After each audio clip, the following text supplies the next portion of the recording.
চাপতে হবে, একটু চাপতে হবে, দাদা। এই ভাই ভাই চাপতে হবে।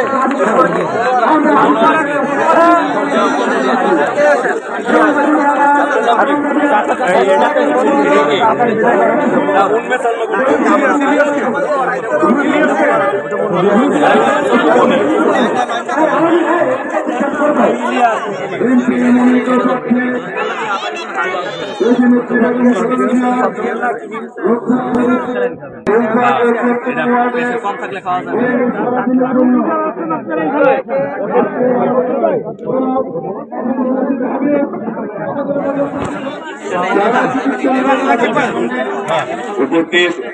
ঢাকা মেডিকেল কলেজের জাতীয়তাবাদী ছাত্র দলকে যারা ধারণ করেন, আজকে যারা ডাক্তার হিসেবে প্রতিষ্ঠিত বিভিন্ন মেডিকেল কলেজে জাতীয়তাবাদী আদর্শের সেই সব সৈনিকেরা যারা আজকে বাংলাদেশের বিনির্মাণে যারা দেশকে ভালোবেসে, দেশের মানুষকে ভালোবেসে আজকে যারা চিকিৎসা সেবা দিয়ে যাচ্ছেন, আমার সেই সকল সহযোদ্ধা ভাইরা এবং এই ওয়ার্ডের শহীদবাগ থানার ছাত্র দলের আহ্বায়ক তাদের সবাইকে বাংলাদেশ জাতীয় সহ প্রত্যেক চিকিৎসা নিতে এসেছেন সবাইকে জাতীয় দলের পক্ষ থেকে ব্যক্তিগতভাবে জানাচ্ছি আমি সালাম এবং অভিনন্দন।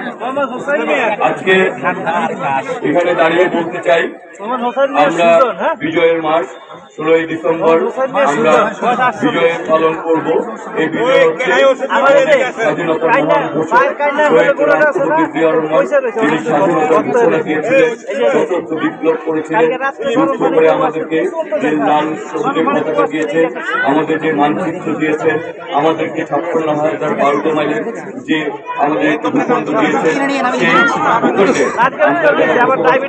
আমাদের সেই নাগরিকদের মাঝে আমাদেরকে চিকিৎসা সেবা আজকে বাস্তবায়ন করার জন্য, আজকে ফ্রি চিকিৎসা দেওয়ার জন্য আমাদের তার আদর্শের নেতাকর্মীরা আজকে এখানে উপস্থিত হয়েছে। আমরা বলতে চাই, আমরা এমন একটি রাজনৈতিক শিক্ষা দীক্ষা নিয়েছি যে রাজনৈতিক মধ্যে আমাদের মূল কাজই হচ্ছে জনগণ এবং মূল উদ্দেশ্য হচ্ছে জনগণের ভাগ্য উন্নয়ন এবং মূল উদ্দেশ্য হচ্ছে এলাকার উন্নয়ন এবং এলাকার মানুষের পাশে থাকা। ইনশাল্লাহ আমরা কথা দিচ্ছি, আমরা যদি আগামী যখনই আমরা নির্বাচিত হই আর না হই, আমরা সকল সময় জনগণের পাশে ছিলাম, আগামী দিনেও জনগণের পাশে থাকবো। আমাদের মূল লক্ষ্যই হচ্ছে এই এলাকার মানুষের উন্নয়ন করা, এই এলাকার উন্নয়ন করা। সেই লক্ষ্যে সবাইকে আমাদের কাজ করতে হবে, সবাইকে এগিয়ে যেতে হবে।